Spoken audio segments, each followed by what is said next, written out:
All right, I'm going to go ahead and get started for this evening. So, first off, good evening, everyone, and thank you for being here.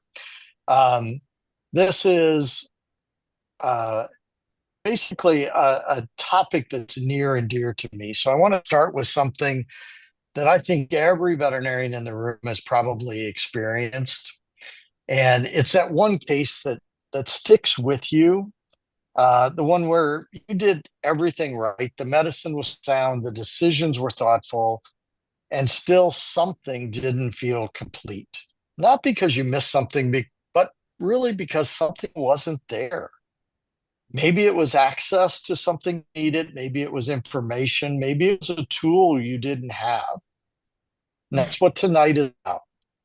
Because the reality is, veterinary medicine is doing incredible things right now. Outcomes are improving every day. Innovation is happening all around us. People in this industry are pushing boundaries every single day, but many times in silos. And so at the same time, there's gaps and not small ones. Gaps that we all feel in practice, but as an industry, we haven't really fully confronted yet. So at CareVet, we've been spending a lot of time listening to the profession. Every week, we engage over 125,000 veterinary professionals through our clinical survey. And we're pulling real insights from the hospital floor and sharing them back with that same community. And what we keep hearing is this: the knowledge exists, the innovation exists, the passion absolutely exists, but it's not being shared or being scaled the way we need it to be. So that's part of the reason why we launched the Clinical Outcomes Initiative and the Clinical Outcomes Showcase, where veterinary professionals across the country can submit the work they're doing to advance patient care and be recognized as leaders in this space. Because CareVet isn't just a network of practices. We believe we can be a platform for the profession, start the discussion, and move forward together. And that's why we're here tonight. But to do that, we have to be honest about where we are as a profession.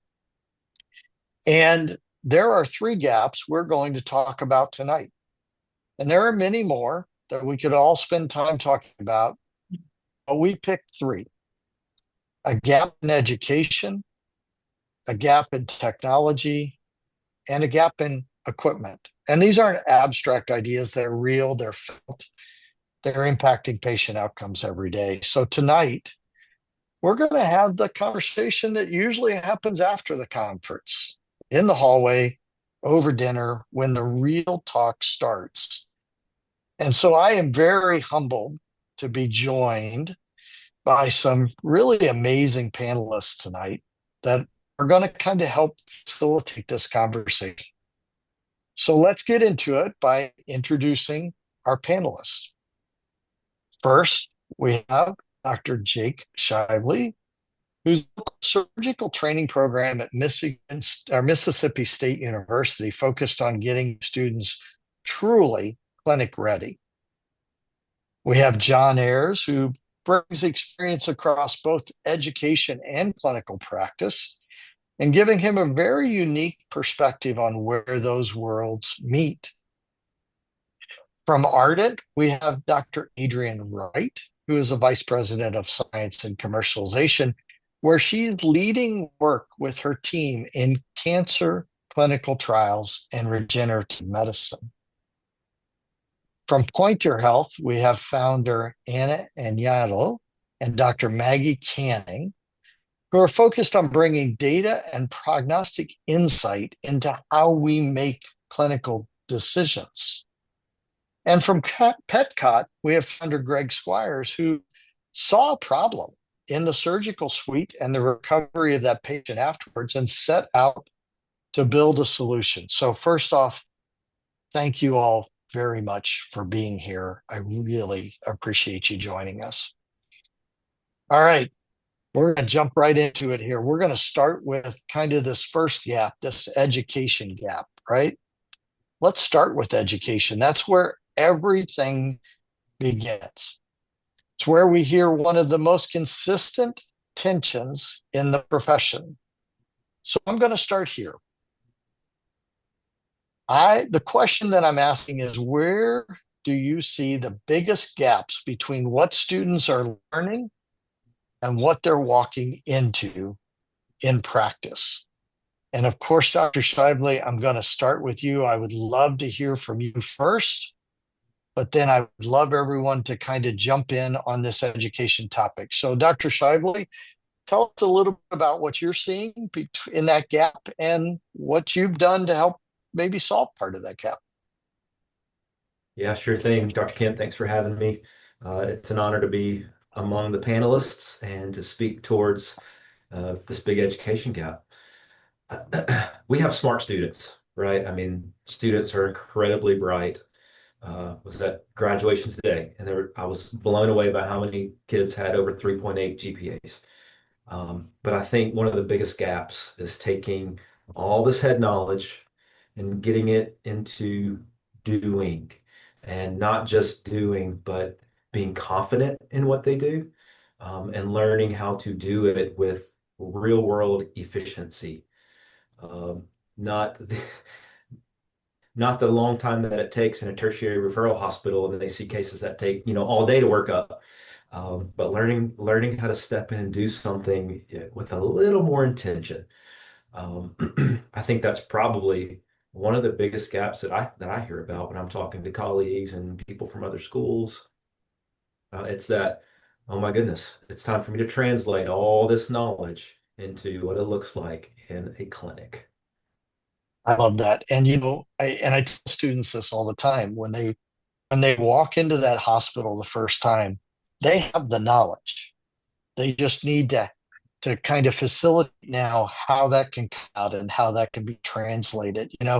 And so when I think of like usually what the biggest aha moment that students have when they kind of hit the real hospital sort of floor, it's that, right? It's like, how do I get that out in a quick, concise sort of manner that people are understanding about it? Are you hearing anything from other students about like kind of what surprises are when they walk into practice? Yeah, for sure. And I couldn't agree with you more with what you just said. But it's the complexity of the pressures, sometimes messy communication that they're receiving and giving. They're unsure. There's complications, whether it be in surgery or medical complications. There's all the emotional stress, and all this stuff's happening kind of all at the same time, real time, and all this complex cognitive overload. It's like, how do I deal with this, still get the job done, take care of my patients well, take care of my people well?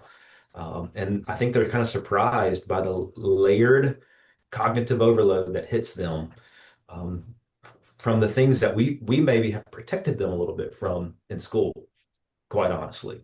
Right. They haven't had the chance to have a complication.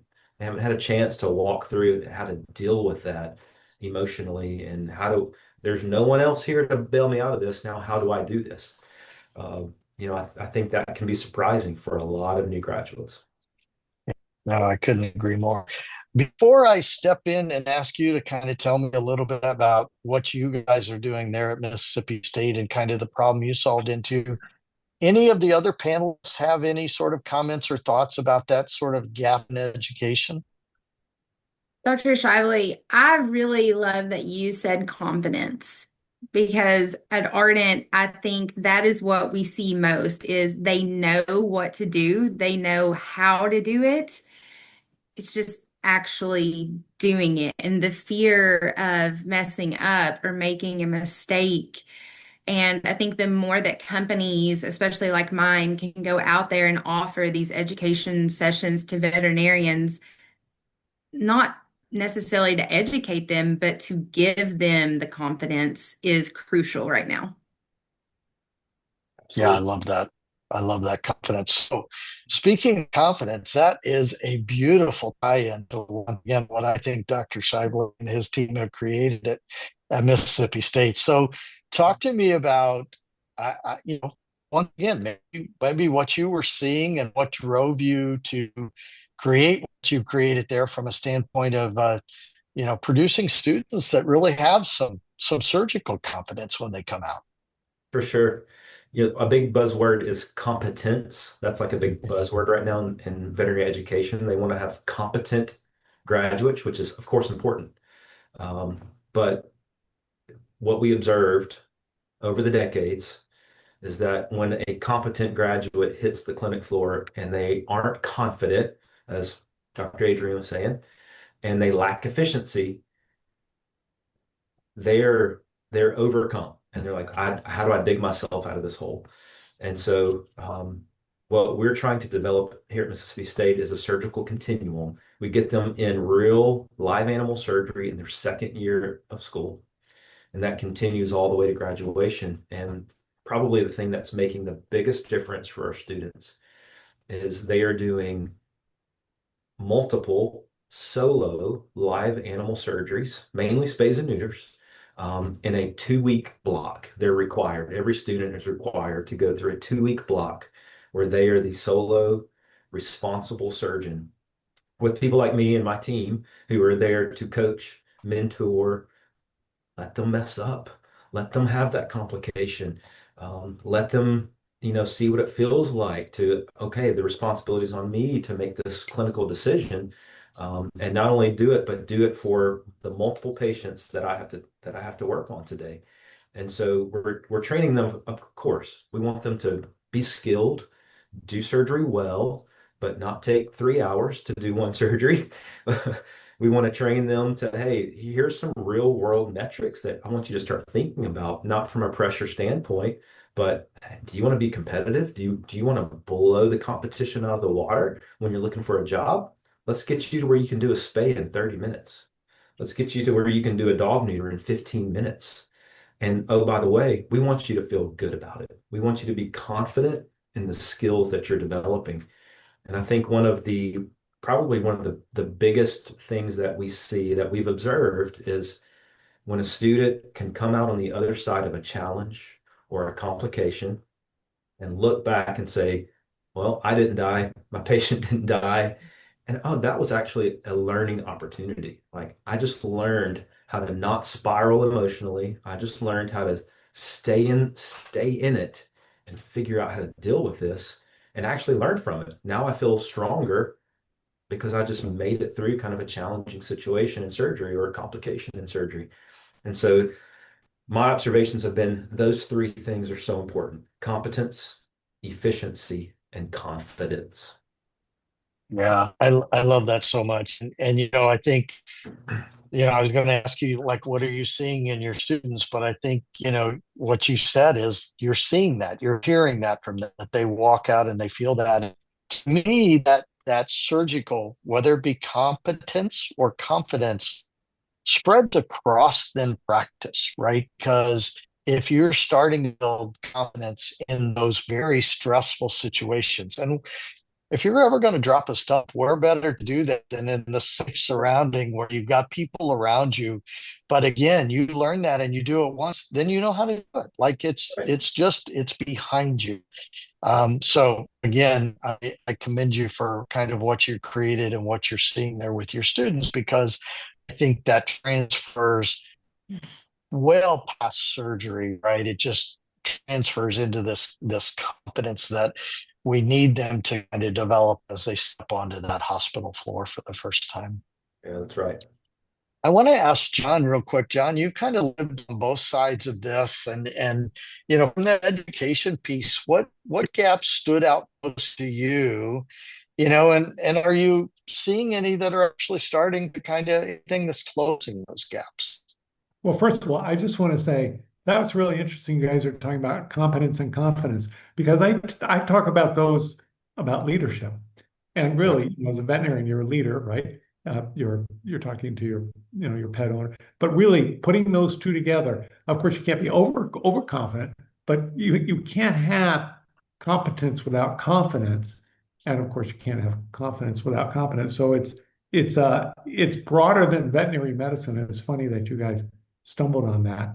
I think the area that I'd like to focus on is really talking to the pet owner about the regular exam. And I think this is, I don't know how much is taught. Probably every veterinary school is a little bit different, but I don't think pet owners fully understand what takes place in a just a regular checkup, and how checkups are so important to three things that we have heard. So we did at Catalyst Council, we did a survey of 15,000 cat owners and some dog owners. And we asked them, like, okay, do you believe in annual visits? Yes. Do you go? Well, cat owners only go 50% of the time, right? And so we said, well, what would make you, what would convince you to go more often? And they said if they were convinced, three things, which I think are really powerful. They said, first, if it promoted longevity in their pet. They want their pets to live a long time. The worst thing about having a pet is losing them, right? The second is that if it could reduce, finding diseases earlier, if you could reduce pain and suffering, that's really important to them. Third is that I can avoid more expensive treatments by getting into prevention earlier. And so we all know that, in fact, a lot of Gen Z, they don't have a relationship with a veterinarian. Their relationship is with the emergency center when something's wrong with their pet. And that's because they haven't done, those regular checkups. And it's funny, it's not like vaccine compliance. Sorry, that doesn't cut it. That's not what's going to motivate them to come and then appreciate, the value of physical exam, the value of understanding the history in detail. Certainly, if you can convince for blood work, that's so important. And all of that, we all know the science is there, that getting that regular exam, it will promote longevity. In fact, there is evidence from dogs and cats that are going to veterinarians.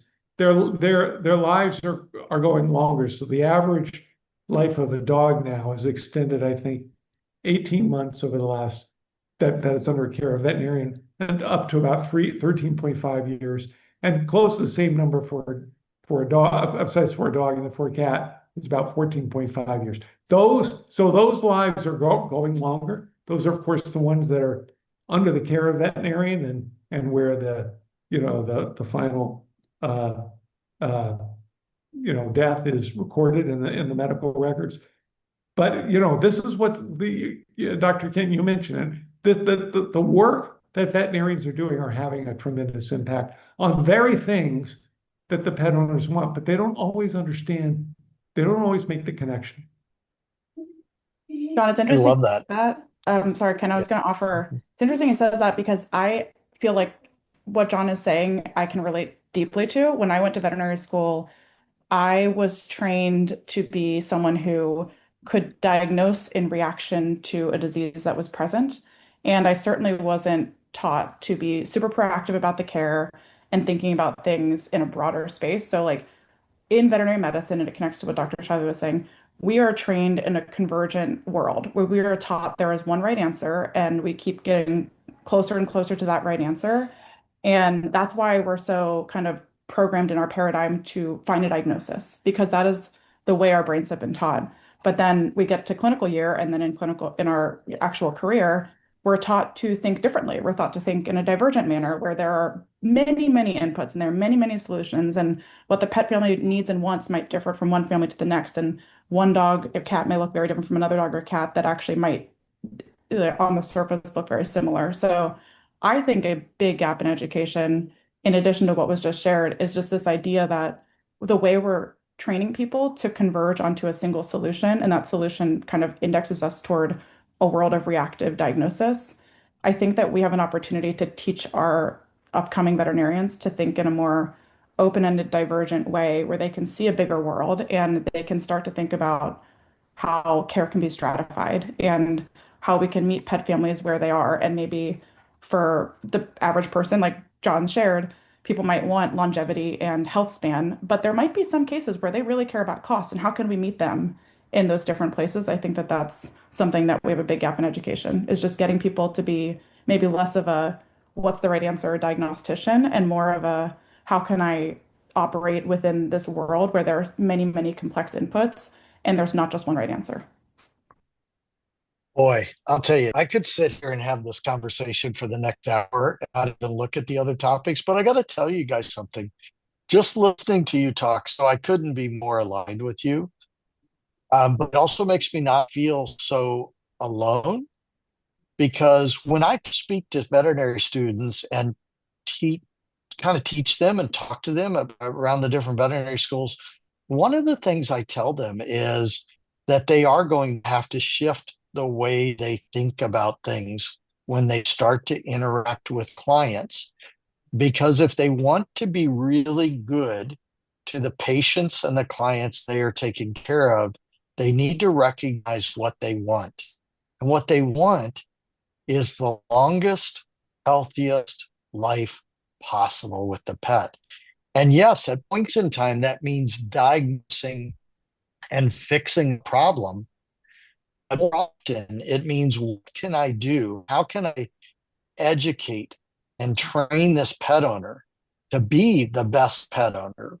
Whether it's through nutrition, whether it's through exercise, whether it's through understanding what this particular pet is at risk for. So again, listening to you guys, I could just go on and on and on, because we are very much aligned in that. And I want to reiterate, this is not about pointing fingers at like education or anything like that, right? This is just about starting the conversation. None Yeah. of us can do things or change things if we don't start that conversation. And Ken, there's a really interesting stat, which is from the PetSmart State of the Industry report, I think in 2026, which said that over 70% of pet owners who declined care weren't given another option of care. So it was either the gold standard or nothing, which shows how difficult it is to put those learnings into practice in a high stress environment during a live visit. I love that, right? I mean, that pretty much says it all. And you're right. And so we talk about the spectrum of care. We talk about the cost of care. And once again, as a veterinarian, I think it's our purpose to kind of be that advocate for the patient and the client in that respect. So I love that.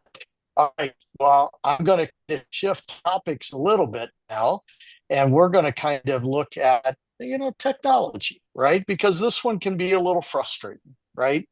We know what exists in human medicine. We know what's being developed right now. And yet many of these things haven't made it to the veterinary kind of exam floor, right? So here is the question that I have sort of for the panel in that respect, right? What life-changing technology exists today that still hasn't made it into everyday practice, right? Has anything that anybody can kind of think of come up in that respect, as far as what's present today and in that life-changing technology that we need to kind of get in the hands of everyday practice? If not, I have some thoughts. So what could we do different if we had access to better data? I know this is a kind of near and dear topic to, a lot of the panelists, right? And so, as we think about that, let's dive into the first thing. Let's talk to you guys from Pointer Health, right? Because data is driving a lot of what you're doing, and you're using data in a way that, again, I think could change the lives of people and pets. So let's talk about how are prognostic capabilities changing the way clinicians approach treatment, and what happens when you actually sort of have the right data. And we probably need to start at the beginning. What is prognostic capabilities, right? So let's talk about that.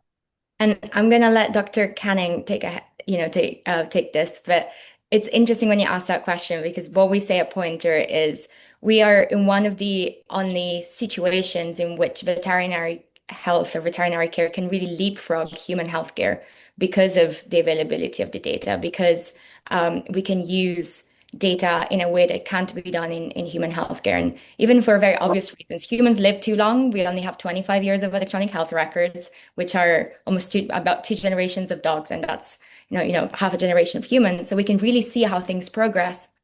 And that is a gift that we don't have in human healthcare. So our work is really not only to bring some of the great advancements of human healthcare into veterinary medicine, but really to create something new entirely, which in human healthcare can only really be dreamed of. It's actually really interesting. It connects very well to where is the education gap. When I went to veterinary school, the idea of big data and informatics and AI, like I've joked that AI was artificial insemination, not artificial intelligence. So like it was a very different world.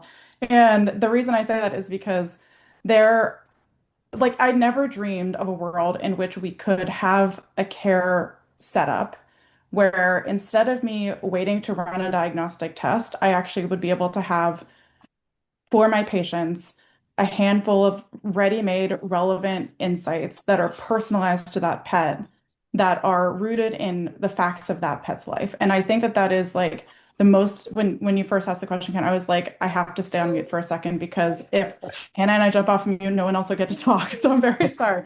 But the idea that there is a whole new realm of medicine that we have not even talked about in animal health. This idea that like upstream of ever running a diagnostic, upstream of ever even seeing a pet, we can create value for pet owners in this world of what we call prognostic medicine.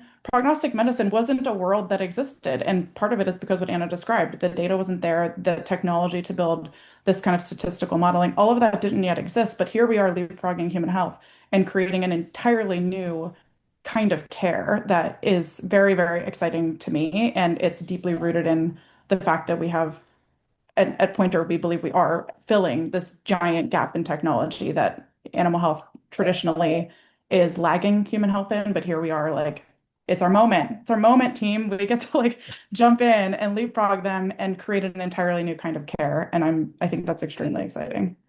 And to answer your question, prognostic medicine means to be able to forecast disease risk with extremely high accuracy for a individual based solely on readily available facts that are usually in the health record. So from just the health record alone, and this is important to us because we want the lowest possible barrier to care, is we can analyze an entire population of a clinic in the matter of minutes. And we can immediately screen a specific patient for over 170 conditions currently. It's going to be twice as many probably next month. We're very excited about that. And which is most common conditions apart from oncological conditions. And that means that and that is because of the power of statistical modeling. And this is all just a huge math exercise we have this huge amount of data from live patients and patients who have passed away that spans over 25 years. And those are millions of records where we know everything from birth to death of the animal, birth until now. And we can use that to really impact the specificity, like the specific nodes and itemized effects in their lives that can impact that care. So we can think about how condition A impacts condition Z, but we can even look at how does the temperature on the 3rd of August of 2023 impact the risk of osteoarthritis on like 3 years down the line. And we can take into account all this incredible information that are from the map of health and medicine, but also lifestyle factors, and we can connect them. And we've been working with researchers from a variety of institutions and our own research team on building that map of health. And CareVet will be one of the groups that will be working on it. Love this so much, obviously, and we just said early on that we need to change the way students think, and what our clients want are longer, better quality lives for their patients. And if we have the ability to leapfrog human medicine, which I love personally for the first time ever, right? And jump out in front of them just because our animals live that time and allow us to get more data quicker, faster, but we're allowed to leapfrog them and be able to arm our pet owners with more information that can allow them to achieve what they want, which is better quality of life, longer life. So probably once again reduce their cost over time because they're getting ahead of those sort of times when they need to diagnose and treat. So I think that's amazing. And now I want to just kind of step to that next piece, which is, you know, the Ardent team, you're kind of working to build better treatments for cancer and remove barrier to therapies like stem cell and PRP, which again, human medicine have crossed over into veterinary medicine. But let's talk about, once again, kind of the innovation piece that you guys have done. What does that unlock for practices maybe that haven't had access to these kinds of therapies moving forward? Yeah, Dr. Kent, that's a great question. So at Ardent, we are finishing up our clinical trial for our autologous cancer vaccine. The clinical trial is looking at this used post-amputation for treatment of appendicular osteosarcoma in comparison to carboplatin, which we know is the standard of care.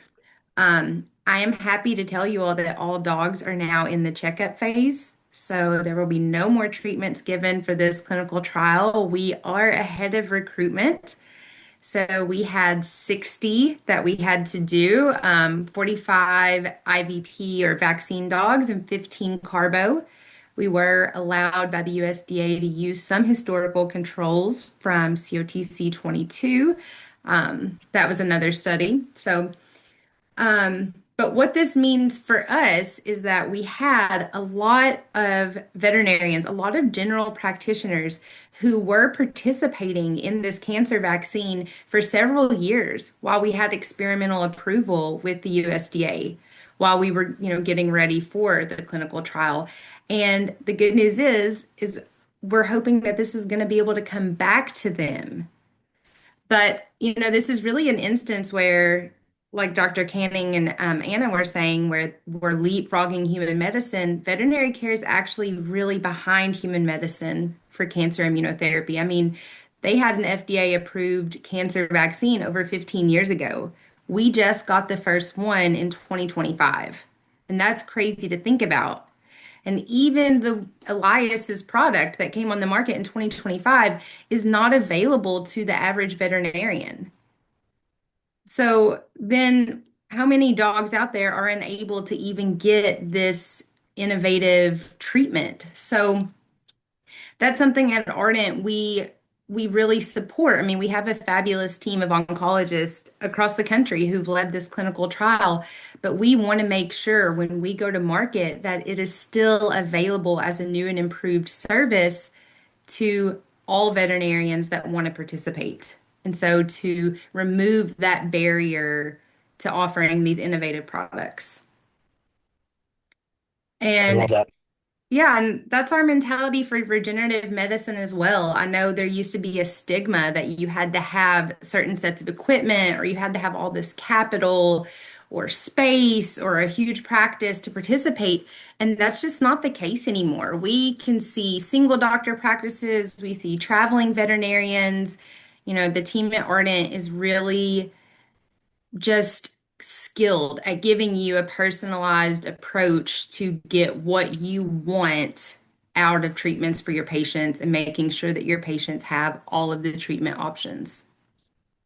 Yeah, I think, and one thing I just want to put an exclamation point there is, again, if a doctor in the past wanted to do stem cell or PRP, you're right.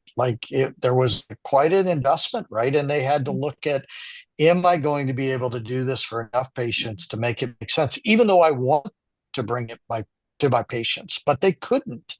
Right. And there was a barrier there. And again, I commend you guys for kind of looking at the barrier and saying, how can we fix that?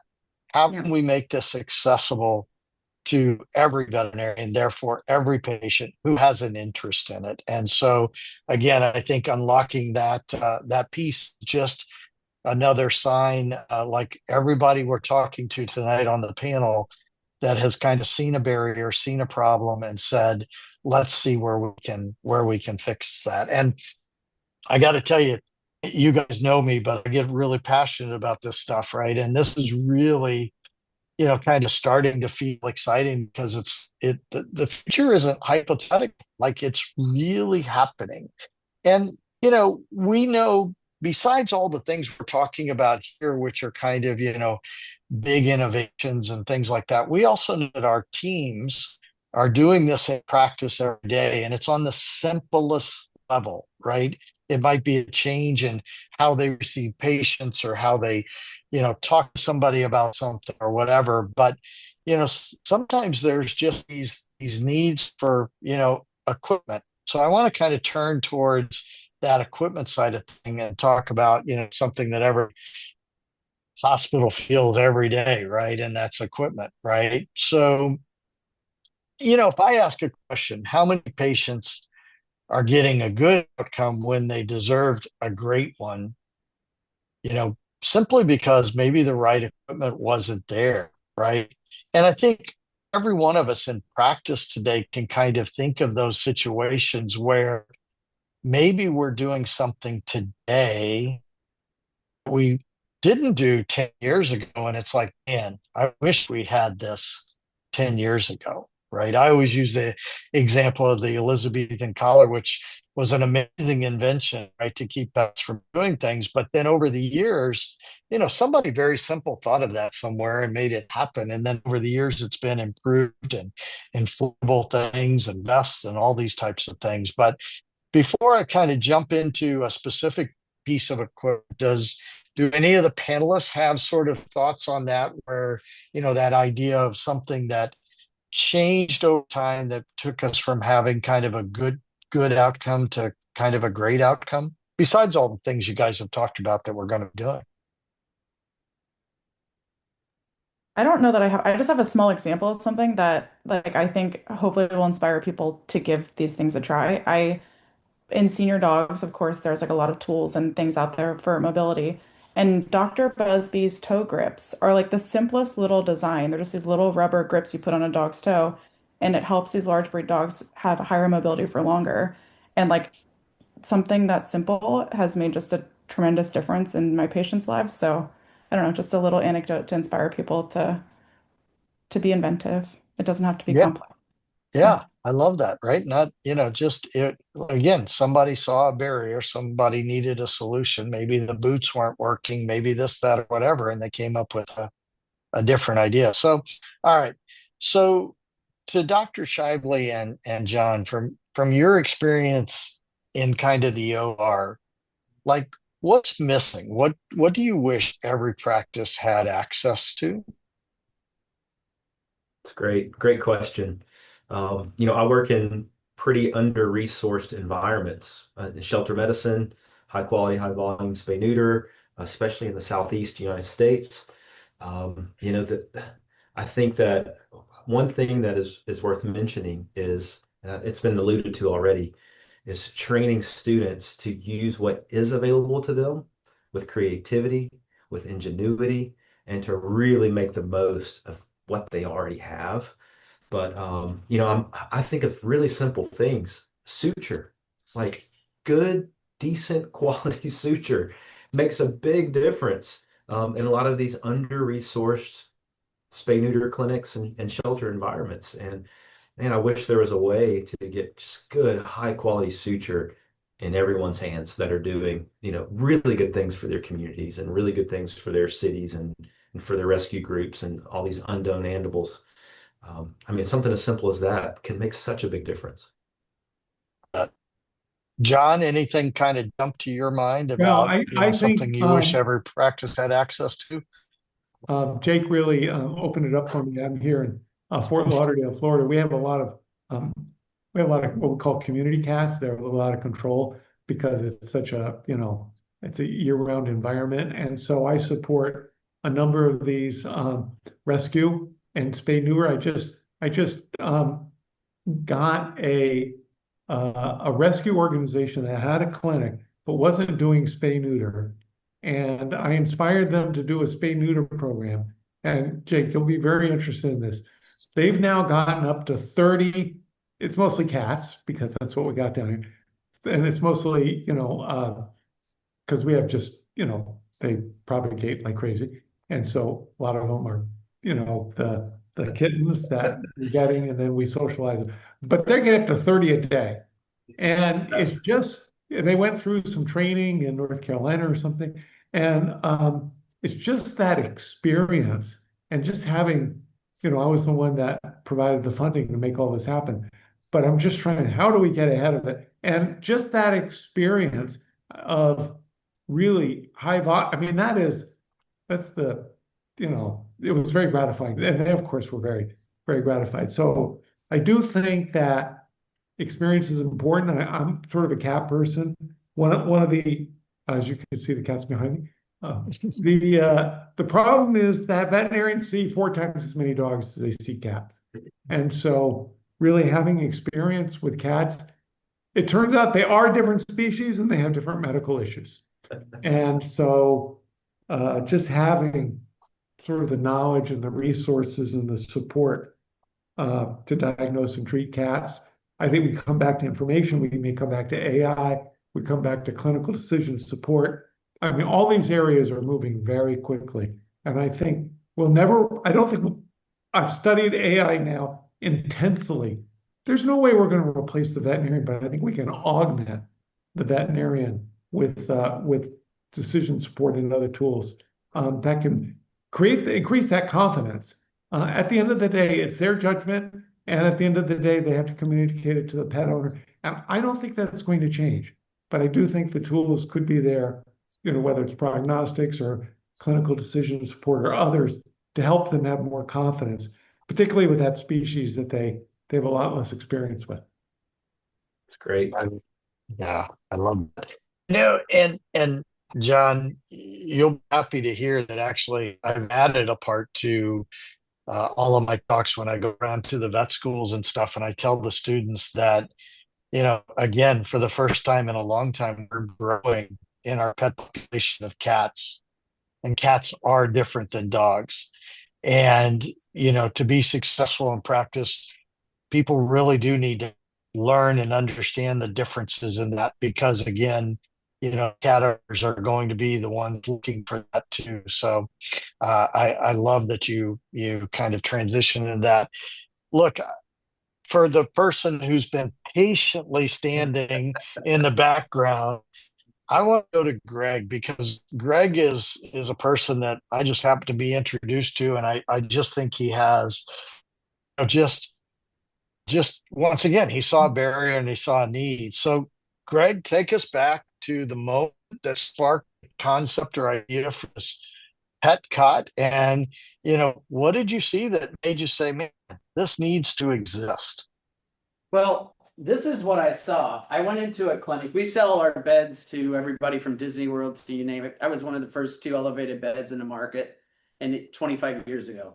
And I walked in the clinic that was using our beds, and I said, there's a bunch of towels wrapped around a dog, and this little thing is tied onto the gate and all this. And I'm like, there has to be a better way to do that. I mean, I've been an inventor ever since I was a young kid, and I've had things on Today Show and this and that. And I'm like, in a practical sense, is there a better way to do what that is? And I took our elevated bed and I put a cover over it. And I said, what about this? What about making our elevated bed, which is a great platform, where the air blows up under the dog?